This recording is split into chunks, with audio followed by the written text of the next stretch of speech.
everybody. We are Oana Doboshi and Raluca Selejan from a 2 hours independent bookstore from Timișoara, Romania. And we're very honored to have today with us Daniel Mendelsohn, internationally best-selling author, critic, essayist, and translator, whom you can read most frequently in the New Yorker and the New York Review of Books. Mendelsohn's books include An Odyssey, A Father, a Son, and an Epic. Yes. The Lost, A Search for 6 of 6 Million. The Elusive Embrace, Gender and the City in Euripides Political Plays. A 2-volume translation of the poetry of Cavafy, and Three Rings, A Tale of Exile, Narrative, and Fate, that will be published in September 2020. He is a member of both the American Academy of Arts and Science and the American Philosophical Association. He sits on the board of the American Council of Learned Societies and teaches literature at Bard College. He is editor-at-large of the New York Review of Books and the director of the Robert B. Silvers Foundation, a charitable trust that supports writers of nonfiction, essay, and criticism. Hello, Mr. Mendelsohn. Thank you for accepting our invitation. Thank you for having me. And Bogdan Alexandru Stănescu, the translator of An Odyssey in Romania and its former editor. He has been the editor of prestigious literary translation collection Biblioteca Polirom for the past 12 years. He is the 14. author of 14 for the last 14 years. 14, yeah. He's the author of 6 books, 2 collections of essays. What separates us, together with the Moldavian writer Vasile Ernu, Enter Ghost, Imaginary Letters to Osip Mandelstam, 2 poetry books, After the Battle, We Stop to Catch Our Breath, and Anabasis, and 2 novels, The Childhood of Kaspar Hauser, and he published a biographical novel about Ion Luca Caragiale, Romania's famous theater and short story writer. Hello, Bogdan, and thank you for being here with us. Hello, thank you for having me. So here we are in our last day of our adventure through literature, our summer campaign called With 94 Books to Ithaca that started at the end of May, when we launched our website and we wanted to create a story that tells the stories we love most. The journey started from Timișoara, and as we wandered through fictional worlds, we packed at least 3 things with us: our memories, the story which stands at the core of all stories, Homer's Odyssey, and our imagination. With all this, we travel through literature all over the world because books can take us to places where otherwise we would not be able to reach. We turned into real globetrotters and we visited through literature Romania, Europe, Asia, United States of America, to the edge of the world. And only from this point on, from the edge of the world and from the beginnings of history, we will finally sail to Ithaca. How can you travel great distances without getting anywhere? This question is one of the reasons we are looking forward to this discussion. So, Bogdan, the mic is yours. Thank you, Anna. Thank you, Raluca. Thank you, Daniel. Thank you again for traveling to Bucharest and Timișoara and for being in New York, I suppose, right now. So yeah. You are like a Greek god. You are in 3 places at the same time. You're probably the only person who ever said that, but thank you. Well, it was meant to be like that. I meant it to be the first person to tell you that. But before asking you the questions that I prepared, I wanted to tell you that 10 or maybe 12 years ago, I read an essay of yours, totally by accident. I didn't know who you were at that time. It was the essay about Alexander, Oliver Stone's movie. Ah. And that turned me into a Mendelsohn fanatic. But not an Oliver Stone fanatic, maybe. Not an Oliver Stone fanatic, I have to admit that. And for me, that moment, that's the first time that I read you, was the exact opposite of the arche kakon. Mm. Is there a concept, the totally opposite of the beginning of all evil? Interestingly, no. It would be the Arctic Kalon, but I don't think that exists. The Greeks were, I think, pessimistic. Okay. So that's if I spoke about the beginning, so I want to stay here at the beginnings, and Okay. because this is the first book, An Odyssey is the first book that it's by you translated into Romanian. Mm. I will start with some general questions because you have some beautiful stories, and I want you to tell them to the Romanian readers. One of them is about you falling in love with the Greek classics, with the mythology. I know that ancient Greece was not your first love. Can you tell us some more about this? Yeah, so I as a child, I was extremely captivated by ancient Egypt, actually. I think a lot of kids, small children in my experience tend to be interested in two things, dinosaurs and pyramids. And I think because they're big, and they're fascinated by the size. But so I was very obsessed with Egypt for a very long time. And I thought I was going to be an Egyptologist, actually. I'm still super interested in Egypt, and I try in some way to follow what's going on in Egyptology. But as an adolescent, I made a sudden swerve into Greece for all kinds of reasons. I read these books, which I mentioned in that article, actually, that you're talking about the Alexander the Great movie. I read those trilogy of novels by Mary Renault, and that got me interested. Yeah, my father gave me that book, actually, to read when I was, I think, 11 or 12. He thought I would be interested. And I was. And then after that, I was just completely obsessed by everything Greek, really. And I mean everything, mythology, history, language, architecture. I was always building models of the Parthenon in the cellar of my parents' house. So it's very interesting to me why young people become interested in various subjects, what captures a child's imagination. But for whatever reason, I just became obsessed with Greece, and that was that. But that was the rest of my life, really. Can you talk some more about Mary Renault's novels? She's not translated into Romanian. That's a pity. But you wrote another splendid essay, American Boy, about your relationship with her and your correspondence with her.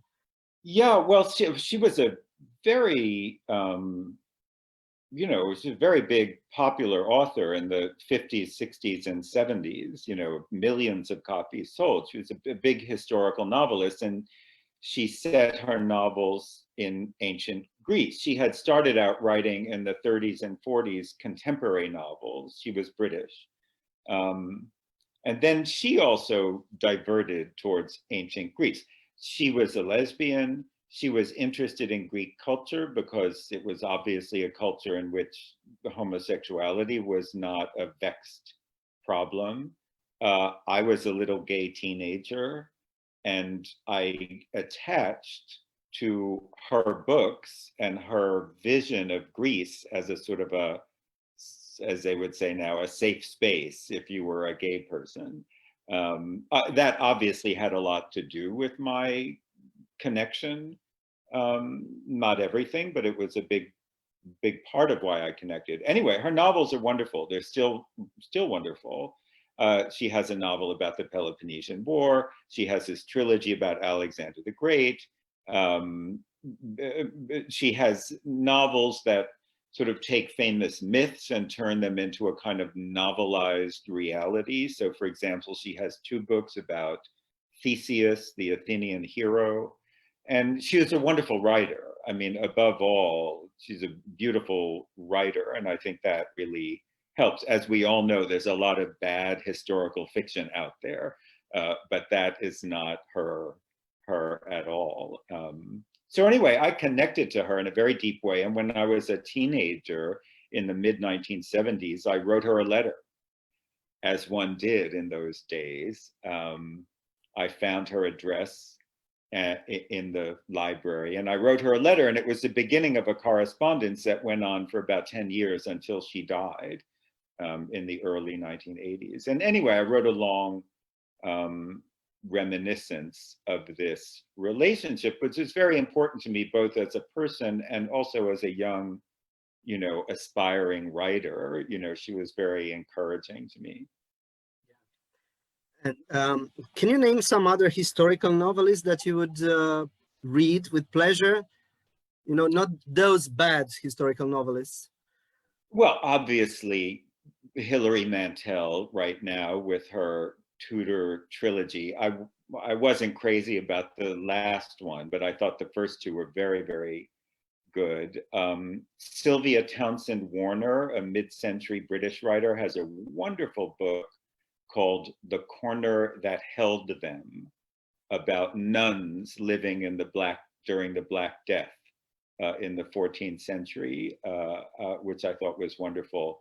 There are a lot of good historical novelists. As I always like to say to people, never forget that War and Peace is a historical novel, right? There's a lot more historical novels than people imagine, actually. But yeah, there are many. I quite liked Madeline Miller's book, Circe, which is in this vein of taking mythology and turning it into a sort of a solid novelistic reality. I wasn't crazy about her first book, but I thought the second one was really fun, partly because it's about the Odyssey, which I obviously like so much. So I think there are actually quite a lot of good historical novels around. It's a genre. Look, it can be genre fiction, which always can only attain to a certain level, and then there are certain books that transcend that and just become literature, basically. And I think that's always interesting. Look, there are those wonderful books by Ivo Andrić, The Bridge over Drina.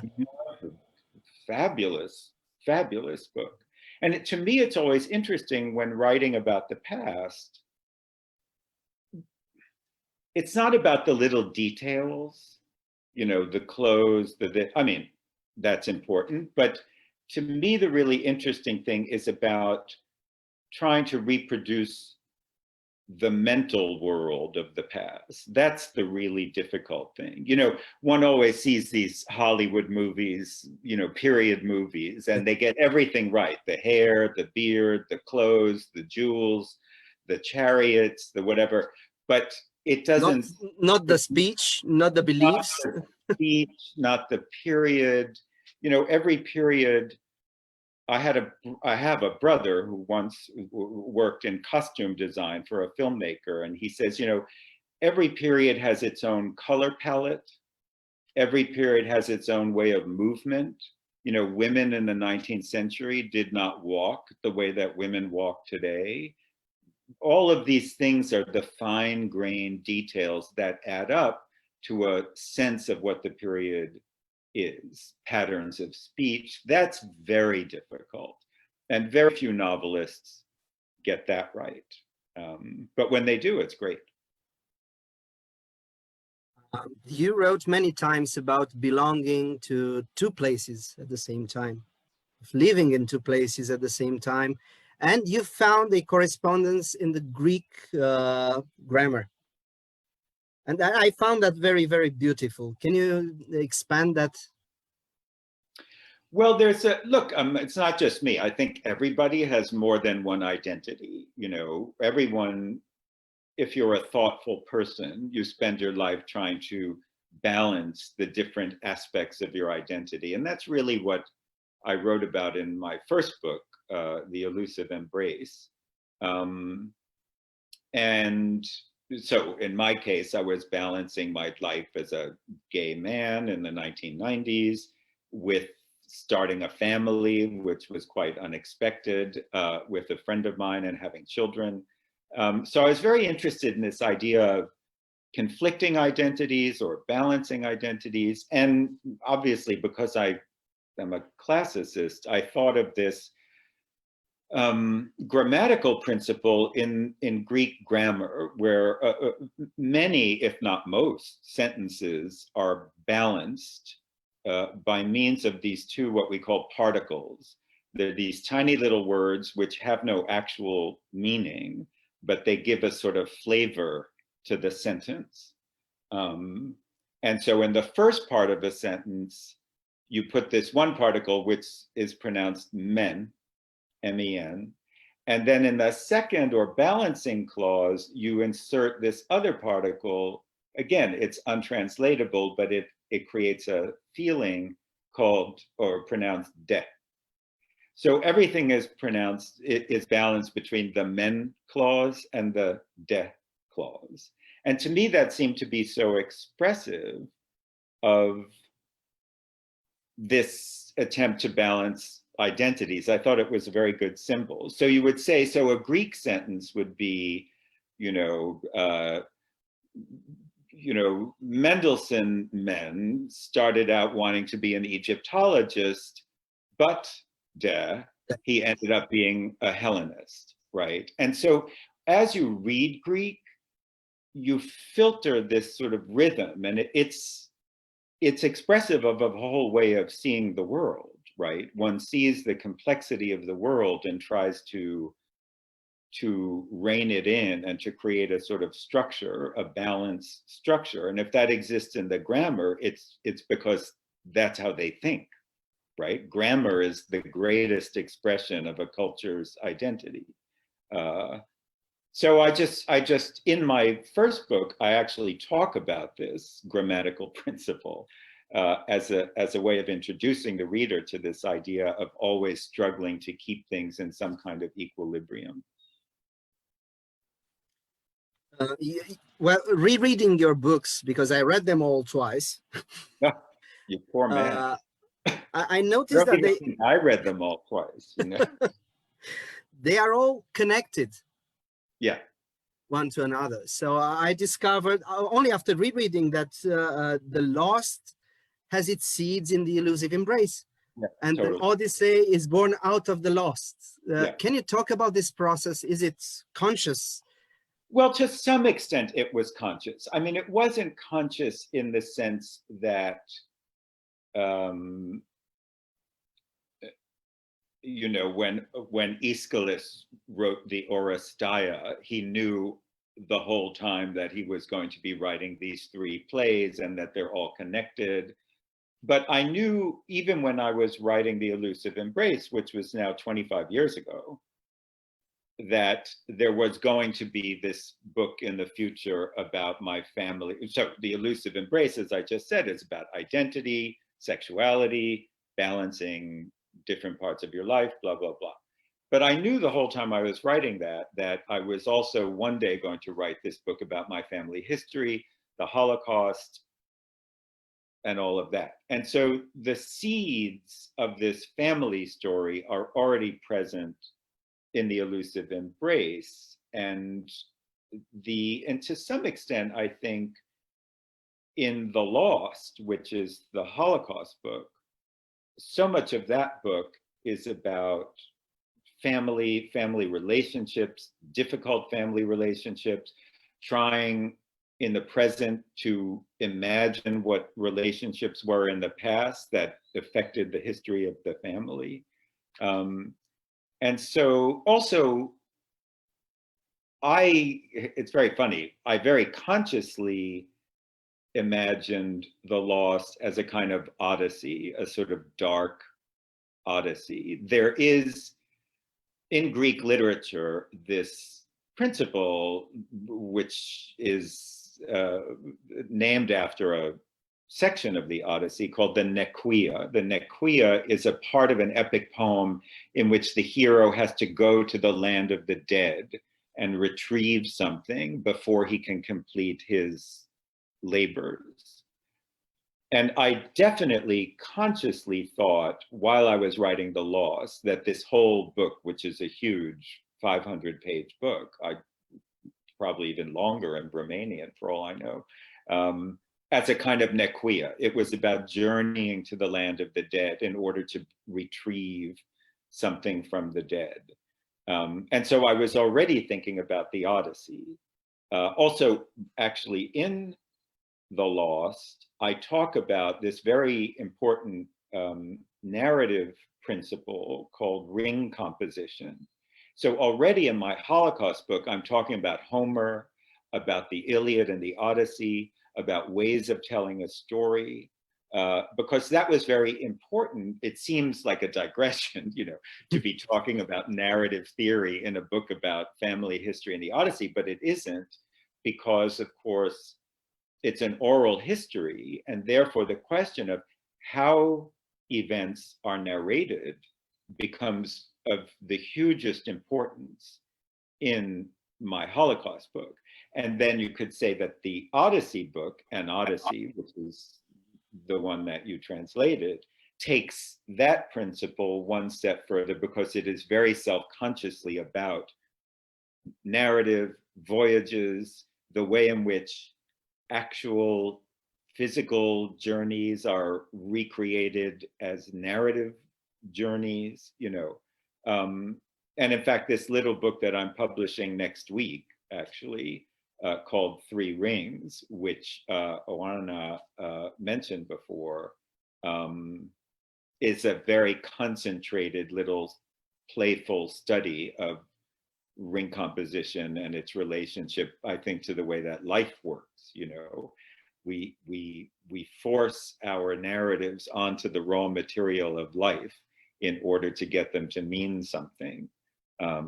So I think each of these works of narrative nonfiction, or whatever you want to call them, memoir, I haven't quite found a name that I like. I think they're literature.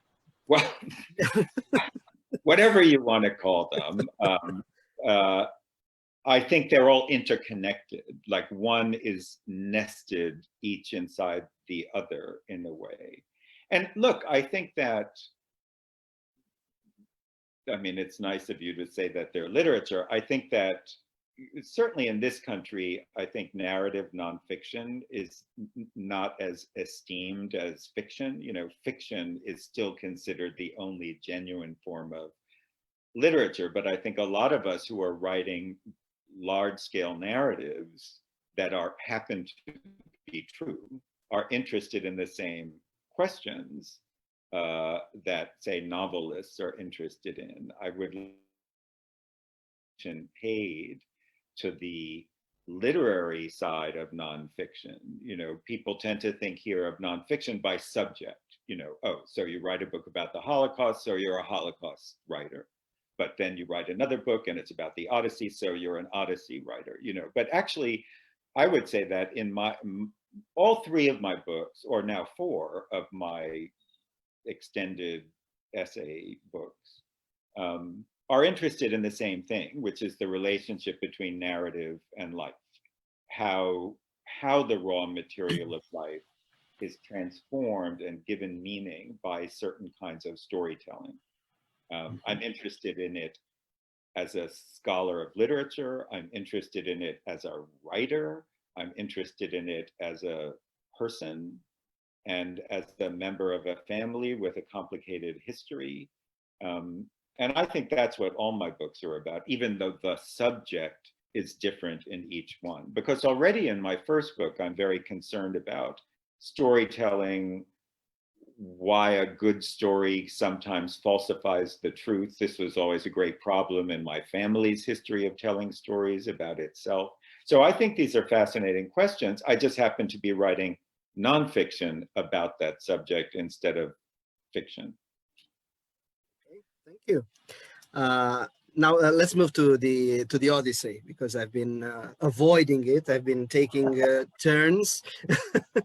An Odyssey is, at one level, is a book about fathers and sons and their very difficult and special relationship. And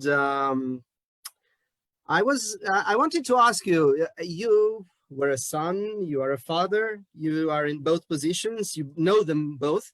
Which one do you find more difficult or more soothing or more Well, it's all rewarding? difficult, it's all difficult, but I think, as a parent, you at least have the illusion of having more control, right? As a Yeah. child, you just have to deal with your parents, whoever they are, well, that's true as a parent also. I don't think either one is easy. They're just difficult in different ways, I would say. And as you know, I mean, even in thinking about the difference between being a father and a son, I resort to Greek grammar again, because the Greeks have not only an active voice and a passive voice, as all languages do, as far as I know, but they have this thing called the middle voice, which is sort of both active and passive at the same time. And that seemed to me to be a good analogy for being both a child and a parent, but that was certainly one of the subjects of An Odyssey, was to figure out my relationship with my father, who was both a difficult person, I'm sure I am too, and we had a difficult, complicated relationship, which became a very good relationship over time, but did not start out as a good relationship. So part of the book is about that, certainly. Do you think that your father joined your class specifically to study you, not the Odyssey? It's funny that you asked that, Bogdan, because it never occurred to me while all that was happening, while the events that I describe in the book were happening. But now, belatedly, it seems so clear to me that one of the reasons my father wanted to take my classes, I think he was just curious about what I do in my life, which was very different from what he did in his life as a scientist, and he had a very different set of interests from mine. So I think he was interested in the Odyssey. I think he was also interested in studying me a little. Absolutely. There's one point where I totally agreed with your father, and that is in disliking Odysseus. Because I, as a child, while reading a retelling of the Iliad for the first time, a telling of the Greek myths in general, that was really popular before '89 in Romania, I started hating him because I was a Trojan.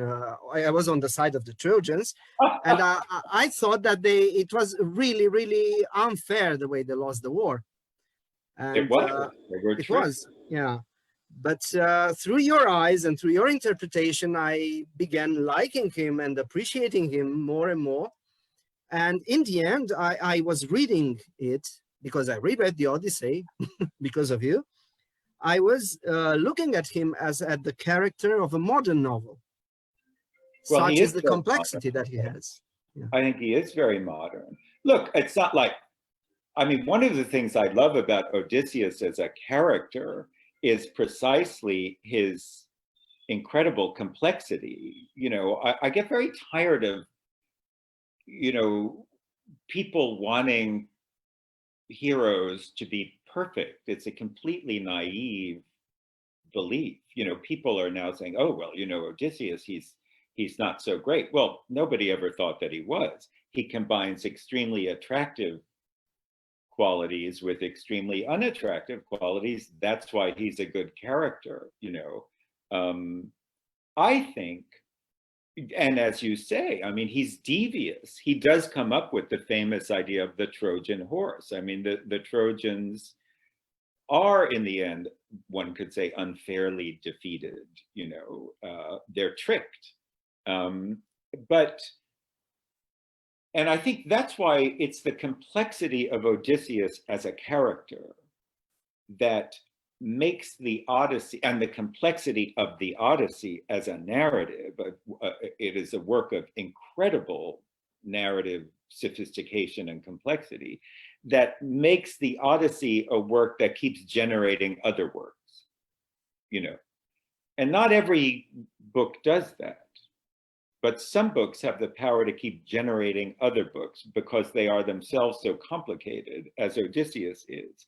And I'll say also this with respect to the character of Odysseus, that I think writers tend to be seduced by Odysseus because he is himself a narrator. He is a famously expert teller of stories. That is, in fact, how he gets out of many difficult situations. He lies, he creates fabulous narratives, and so he is himself a kind of writer.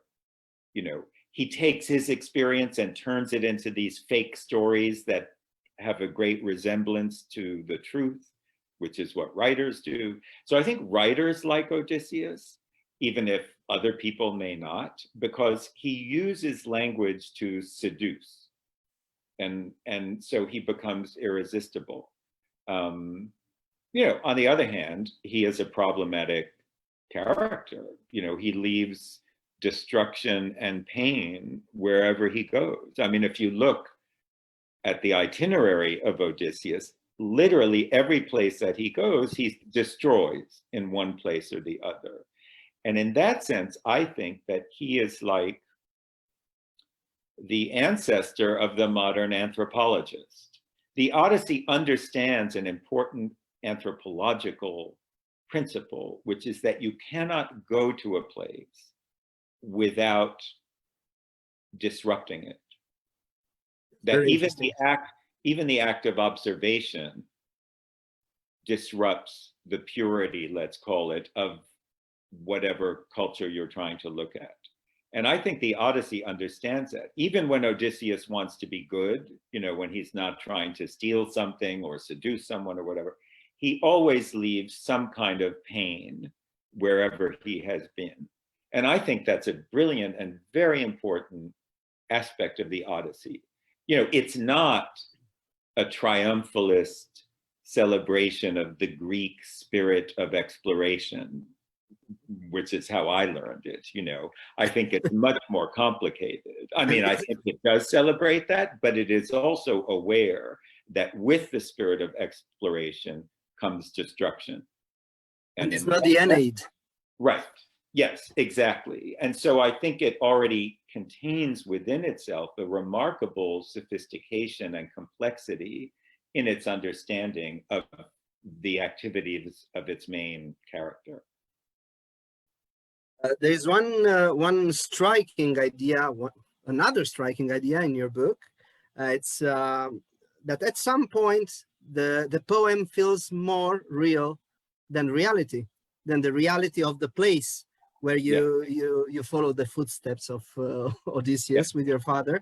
And when I read your father's famous line, "It's interesting, but it's not as real as the poem," I immediately thought of that scene when you descend into the cellar in Bolehov, this is how you pronounce it, where your relatives are hiding from the Nazis, because that's, again, a scene where reality does not seem real. It's a nightmare. Right.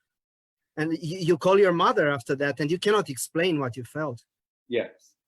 But I think, look, that's why there is a connection between these books, because what I'm interested in, as I said before, is the relationship of experience to narrative.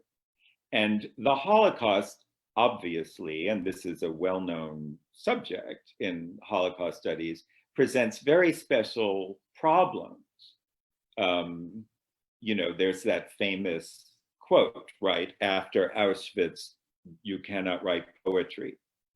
I mean, whatever the truth of that may be, it expresses a sense that there are certain kinds of experiences that are so horrible or so profound or so intense that translating them into language becomes a great difficulty.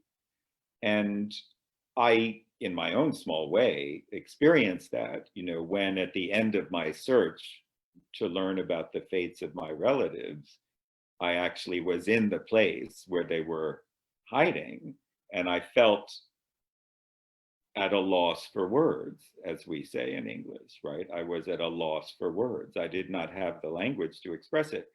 And as you know from reading The Lost, that's the question that hangs over the whole narrative. Again and again, when I talk to these survivors and hear their stories, I'm very self-conscious about the problem of taking someone else's story and re-narrating it. You know, I think it's a kind of ethical problem almost, at least for me.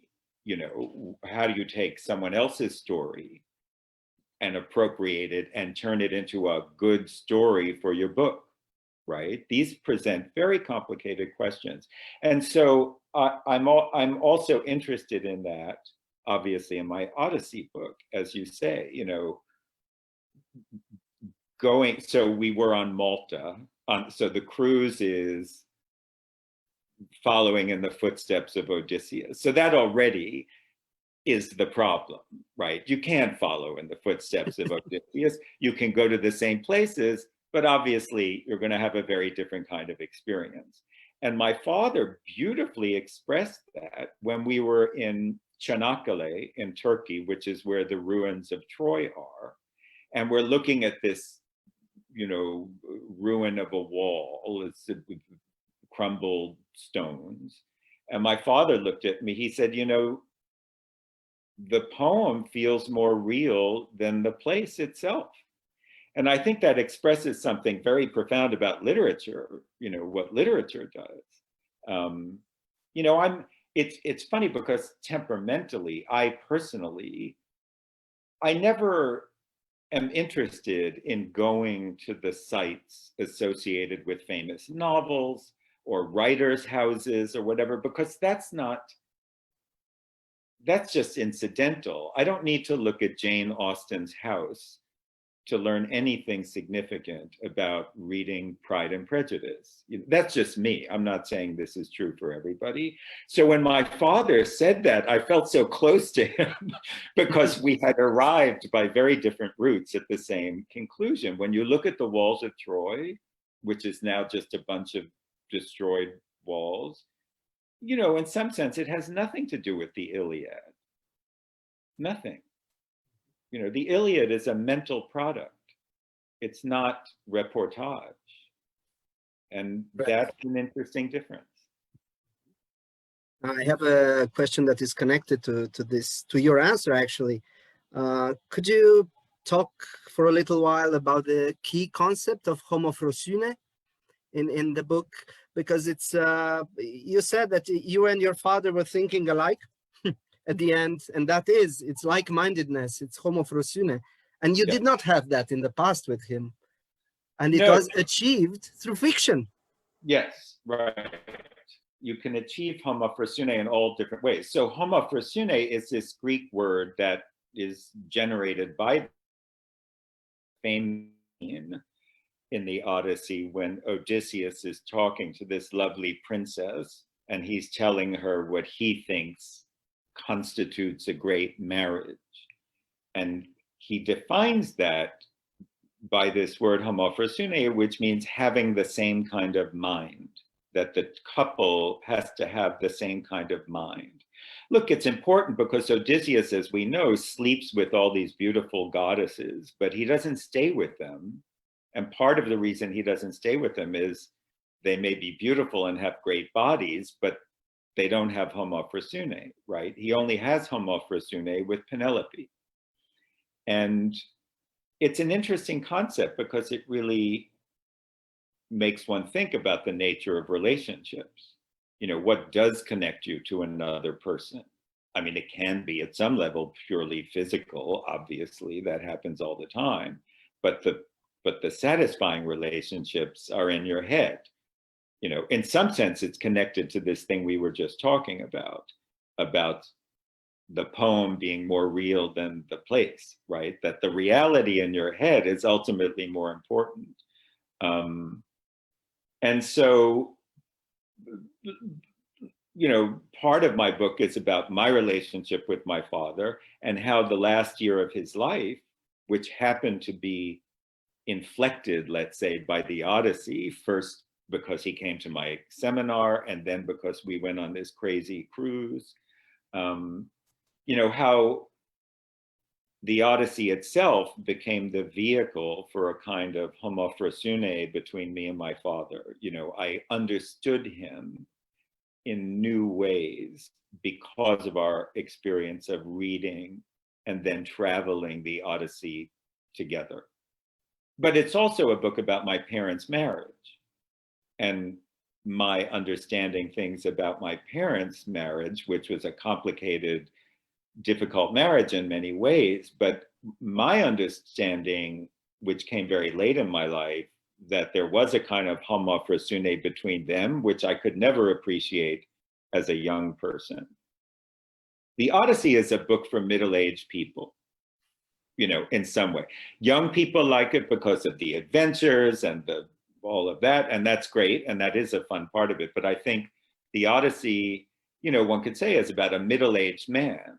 To come back to your point, Bogdan, that you made before, it's about a man who's both a father and a son. The last reunion Odysseus has in the narrative is not with his wife, it's with his father. That's the most ultimate connection. And so he himself is in the middle, you know, the mezzo del cammin della sua vita, right? That's where he is. And I think that's why it's about time, it's about the passage of time, about how the passage of time affects your relationships. That's something you grow into as a person, I think. I do have so many questions left, but I will have to choose maybe two more. Okay. Okay. One of them is about the lost again. I was going to ask, and I still want to ask you about finding the truth. Was that soothing, or do you think that innocence is better than this trauma of knowledge? Well, I thought about that a lot. I mean, obviously, I thought about it a lot while I was writing the book, but I've thought about it a lot since. You know, it's now 15 years. And you know, this is implicit in the biblical episode of Genesis, you know, with knowledge comes pain, you know. So, and I think that's an essential truth of life, really. And so, you know, it's very funny because at the end of The Lost, you know, I do find this place where my relatives were hiding, and I learned something about what their fates were, which was the goal.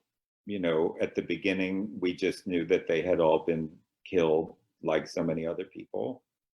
And by the end of the journey and the end of the book, I had some details, some specifics. And people sometimes say to me, oh, you know, in that sense, you could say your book has a happy ending. Not, of course, happy in that sense, but I realized my goal.